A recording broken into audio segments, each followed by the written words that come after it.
KOLBC 발표를 맡게 된 기계시스템공학부 21학번 김강현입니다. 먼저 목차는 다음과 같습니다. 저희 동아리 같은 경우에는 현재 16명으로 구성되어 있습니다. 21년도 9월에 설립이 되어서 작년에 첫 대회를 나갔다 왔습니다. 저희 팀 같은 경우에는 크게 4가지로 구성이 되어 있는데요. 엔진, 동체, 낙하산 사출팀, 전장팀으로 이루어져 있습니다. 다음에 저희는 전국 대학생 로켓연합인 누라에서 개최하는 전국 대학생 로켓 발사 대회에 참여하는 것이 최종 목표이고요. 그 외에도 춘추계 학술 대회, 그 다음에 누라 자체 학술 대회에 나가서 발표를 진행을 합니다. 대회 미션은 다음과 같습니다. 먼저 로켓을 발사한 후에 최종 고도에서 사출을 진행을 하고요. 그 로켓을 다시 온전하게 회수하는 것이 최종 목표입니다. 최대 발사 고도는 400m로 제한이 되어 있고 고체 로켓의 경우 KNSB 고체 연료를 사용을 합니다. 작년 로켓에 대해서 말씀드리겠습니다. 작년 로켓의 미션 같은 경우에는 로켓 발사 후에 최종 고도에서 안전하게 사출을 하자라는 것이 목표였고요. 목표 고도는 400m에 맞추었습니다. 아까 설명드렸다시피 연료는 KNSB 고체 연료를 사용을 하고요. 고무줄로 사출을 진행을 했습니다. 하지만 처음 만드는 로켓이다 보니 문제점이 좀 몇 가지 있었습니다. 첫 번째로 사출이 불안정하다는 것입니다. 그 다음에 받아오는 데이터의 값이 좀 더러운 경향이 있어서 이걸 좀 개선하고자 했고요. 그 다음에 챔버의 압력이 좀 높다고 판단을 했습니다.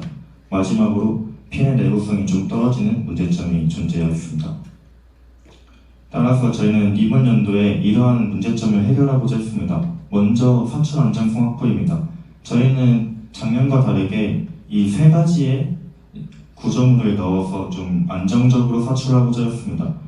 토전 스프링과 중앙부 기어, 서버모터가 바로 그것인데요.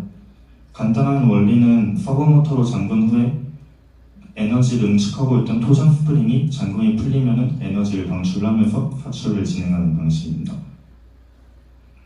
또한 사출 조건 또한 수정을 했습니다. 작년 같은 경우에는 로켓 자세와 타임아웃 사출 조건만 존재했었는데 이번에는 고도 조건과 제트벡터 속도도 넣었습니다. 이는 모두 엔드 조건이 아닌 5월 조건으로 이루어져 있으며 4가지 중에 한 가지라도 만족을 하면 사출이 진행이 됩니다. 다음은 저희 사출 영상 보시겠습니다.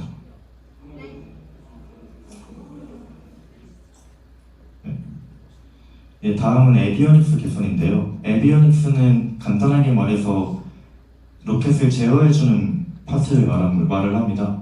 여기에는 서버모터, 그 다음에 고도 센서, 자이로 센서 등이 연결이 되어 있습니다. 다음은 에비오닉스에 관한 영상인데요. 잘 보시면은 X, Y, Z 축의 가속도와 자이로가 실시간으로 변하는 것을 확인하실 수 있습니다.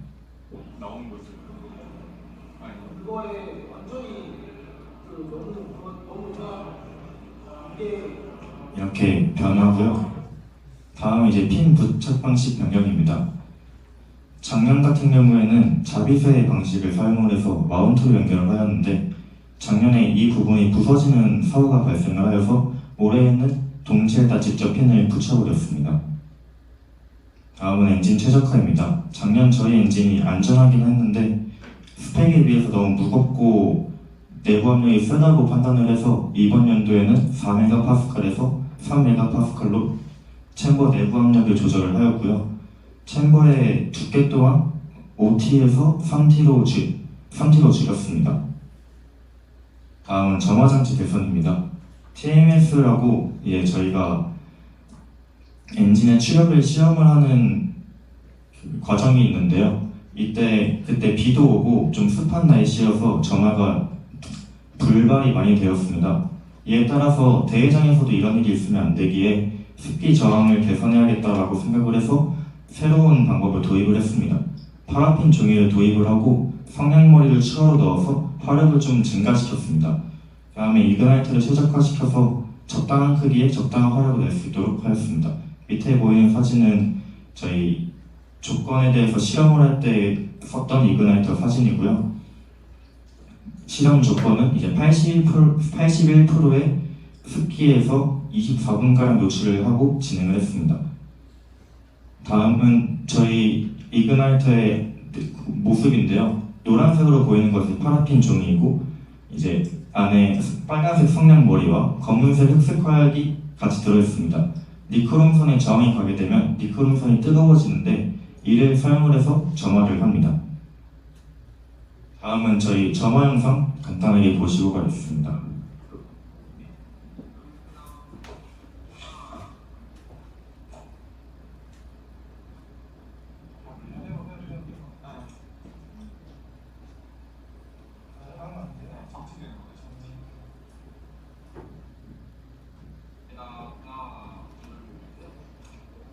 지금 보이시는 사진은 챔버 안에다 넣고 저희가 점화를 진행하기 때문에 최대한 비슷한 환경을 만들어 보고자 빨대 안에 넣어서 진행을 하는 모습입니다.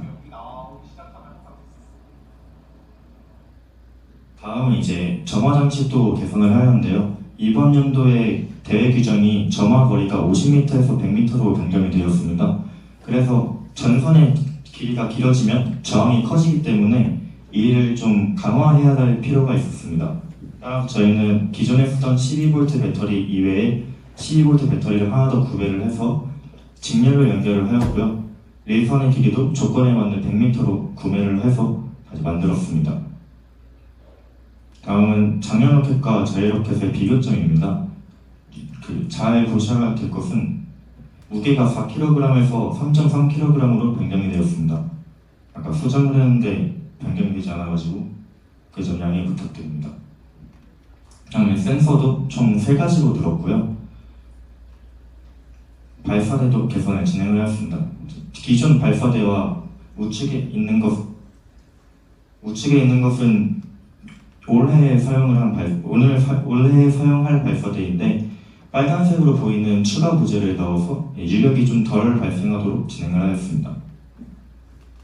다음은 저희 TMS 실험한 장소입니다. 이번엔 자체적으로 TMS 실험을 진행을 하였고요. 결과는 다음과 같습니다. 파란색 그래프가 추력이고 빨간색 그래프가 내부 압력입니다. 그 외에도 외부 활동을 몇 가지 했는데요. 아까 처음에 보셨다시피 춘계 학술대회와 노라 자체 학술대회에 나갔습니다. 이제 나머지 추계 학술대회는 아직 진행되지 않았고요. 저희의 이제 본 대회인 전국 대학생 로켓 발사 대회 또한 12월 3일로 연기되어서 이때 진행할 예정입니다. 네, 그리고 내년 1월부터는 본격적으로 24년도 동아리가 일정이 시작됩니다. 올해와 내년과 달라지는 점은 다음과 같습니다. 먼저 점화 방식을 변경할 예정입니다. 기존 이그나이터에서 디젤 엔진을 사용을 하는 예열 플러그를 사용을 해볼 생각이고요. 그 다음에 카나드나 리액션 휠로 대표되는 로켓 자세 제어를 시도를 하여서 로켓의 롤이나 요 피치 등을 좀 제어를 해볼 생각입니다. 그리고 지금은 단방향 통신밖에 안 돼서 로켓이 전달해준 데이터를 바라볼 수가 있는데 저희가 지상국에서 로켓으로 신호를 줘가지고 강제로 사출할 수 있는 양방향 통신 또한 해보려고 합니다. 그 다음에 아무래도 로켓 자세 제어나 양방향 통신 같은 경우에는 통신이나 회로에 대한 지식이 필요한데 기획과 인원들로만 진행을 하기에는 이게 맞는 건지도 잘 모르겠고 시간도 많이 걸리고 조언을 구할 수도 없어서 타 학과의 협업을 좀 해보려고 합니다. 올해 에비오닉스 같은 경우에도 전작가 쪽에서 많이 도와주었습니다. 그 다음에 저희가 아직 생긴 지 얼마 안 된 동아리다 보니까 좀 주먹구구식으로 운영이 되는 감이 없지 않아 있는데요. 동아리의 좀 활동을 체계화해서 좀 더 효과적으로 동아리가 굴러갈 수 있도록 노력할 계획입니다. 마지막으로 저희 올해 로켓 사진 보여드리면서 마무리하도록 하겠습니다. 감사합니다. 질문 있으신가요? 없으면 마무리하도록 하겠습니다.